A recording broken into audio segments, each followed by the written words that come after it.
Bonjour, ma joie est immense de vous retrouver ce matin pour qu'ensemble on puisse méditer la parole de Dieu. Pourquoi, posons-nous la question, sommes-nous encore en vie? La réponse est toute simple. C'est parce que tout être humain sur cette terre a une mission. Et aucun être humain, aucune créature de Dieu n'est inutile sur cette terre. Cette créature a forcément une mission. Alors, il peut arriver que la créature trahisse elle-même sa mission ou que le monde des ténèbres fauche cette créature dans son élan vers l'accomplissement de sa mission. C'est pour cela que nous devons nous attacher à Dieu pour qu'il puisse nous édifier.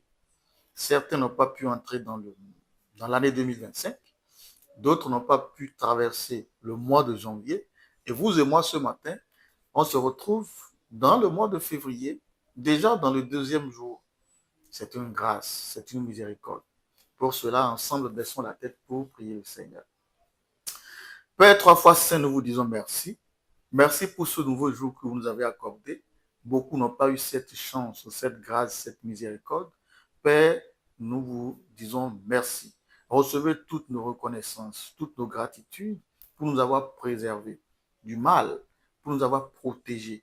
Oui, en tant que grand bouclier de l'univers contre toute attaque des hommes comme des esprits.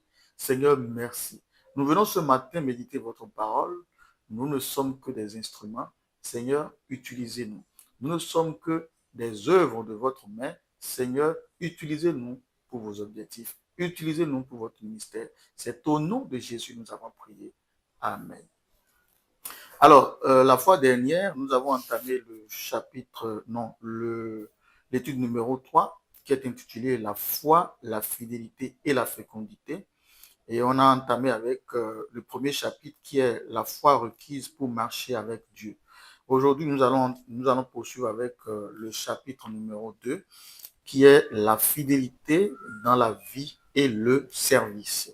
Et avant de commencer, je dis d'abord merci à mon père spirituel, son excellence, monsieur Moïse Sauvoyeke, celui-là qui nous inspire à travers ces explications très approfondies de la parole de Dieu.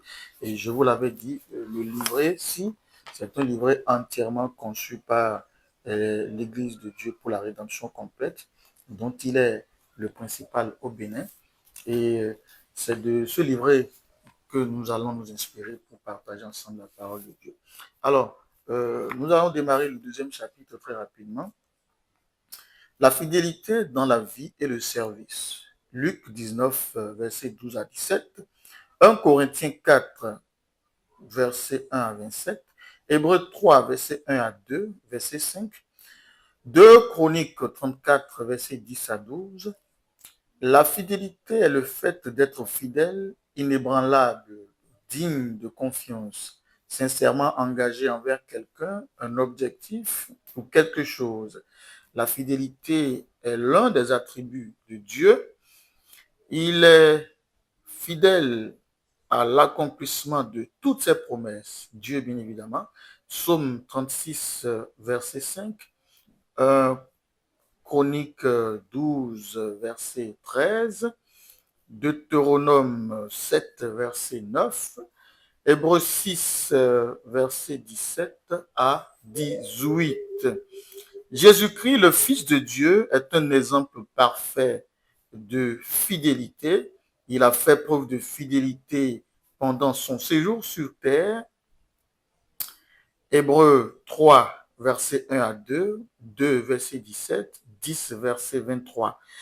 Dieu exige de tous ses enfants qu'ils soient fidèles. Moïse était fidèle dans toute sa mission.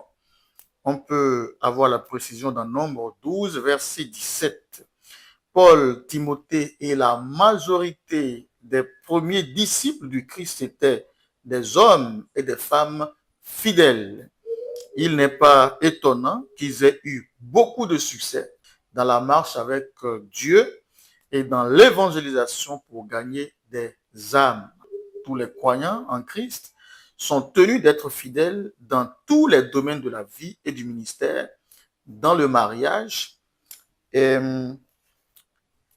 l'intendance, le ministère, les affaires, surtout dans la marche avec Dieu et dans le ministère de gagner des âmes. 1 Corinthiens 4, verset 1 à 2. Alors, merci beaucoup à chacun et à tous. Merci à toutes, merci à tous de nous avoir suivis.